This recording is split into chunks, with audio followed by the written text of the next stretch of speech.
कि कोई भी ऐसा बिजनेस नहीं करेंगे जहां पे किसी का कोई नुकसान होता हो। ना तो ये फर का करते हैं, ना एनिमल का करते हैं, ना बालों का करते हैं, ना पॉइजन का करते हैं, ना दांत का, हाथी के दांत का करते हैं, कोई नॉन वेज आइटम, कोई लेदर आइटम, अल्कोहल, टोबैको, उन सबसे दूर रहते हैं। और इनके इसी रिस्ट्रिक्शन के चलते इन्होंने उसी बिजनेस में घुसे जिस बिजनेस में सामने वाले को फायदा होता हो। ज्वेलरी के बिजनेस में घुसे, कुछ सामने वाला दुखी रोता हुआ इनके पास आए, इनको पसंद नहीं है, तो उन्होंने सारे वही बिजनेस किए जिसमें सामने वाले की प्रगति होती है। वही चार्टर्ड अकाउंटेंट भी जो है ना, जैसे लॉयर होता है, लॉयर सामने वाले के दुख पे जीता है, डॉक्टर सामने वाले के दुख पे जीता है, पर चार्टर्ड अकाउंटेंट सामने वाले के सुख में जीता है। फर्क समझ में आ रहा ना मेरी बात का?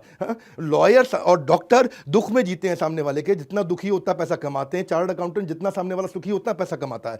तो इनके ना बिजनेस भी इन लोगों को ऐसे ही चुने हैं। और ये तो मतलब इनके बारे में तो ऐसे कहा जाता है अहिंसा के मामले में कि फॉरगेटिंग अबाउट किलिंग समवन, एक चुटकुला कोई सुना रहा था कि जैन तो अनरिस्पॉन्सिव वेब पेज को भी किल नहीं करता होगा, है कि नहीं है? कहते हैं कि जैन के सामने देखिए इनका टॉलरेंस इतना हाई है, इतने कंपैशनेट और हैप्पी और हेल्दी रहते हैं, इनका वर्क एनवायरनमेंट अच्छा रहता है।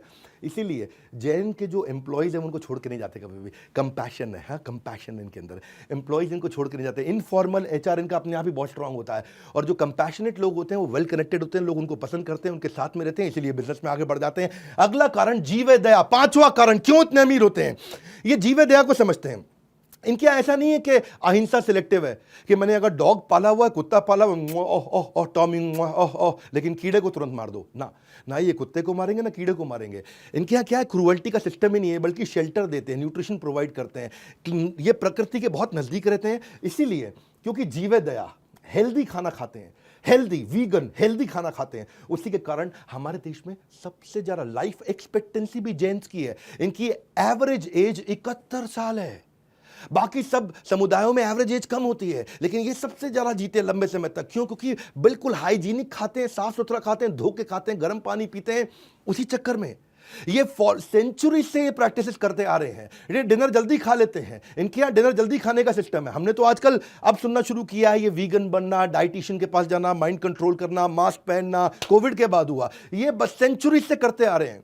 ये पहले ही इनके art of eating healthy 92% Jain ऐसे हैं कि किसी भी रेस्टोरेंट में अगर नॉनवेज बनता हो तो वो खाना ही नहीं खाएंगे। इनफैक्ट किसी ने बताया मेरे को जैक फ्रूट भी नहीं खाते, क्योंकि वो रेड मीट जैसा लगता है दिखने में, लेकिन है वेजिटेरियन। तो इनके यहाँ चक्कर क्या है, आलू प्याज लहसुन गाजर मूली शलगम ये भी नहीं खाते। इस चक्कर में नहीं खाते कि जो जमीन के अंदर से माइक्रो ऑर्गेनिज्म को मारना पड़ जाएगा या पूरे के पूरे प्लांट को किल करना पड़ जाएगा।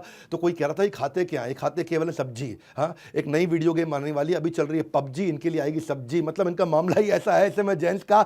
और चिकन खाना तो छोड़ो, मुझे तो लगता है इनको चिकन पॉक्स भी नहीं होता होगा, है नहीं है? जो स्ट्रिक्ट जैन है ये बड़े कमाल के लोग हैं। इसीलिए कोई बीच में कह रहा था प्याज का भाव बढ़ गया, बोला जैन लड़कियों की डिमांड भी बढ़ गई है जी, प्याज नहीं खाती है, खर्चा कम कराएगी।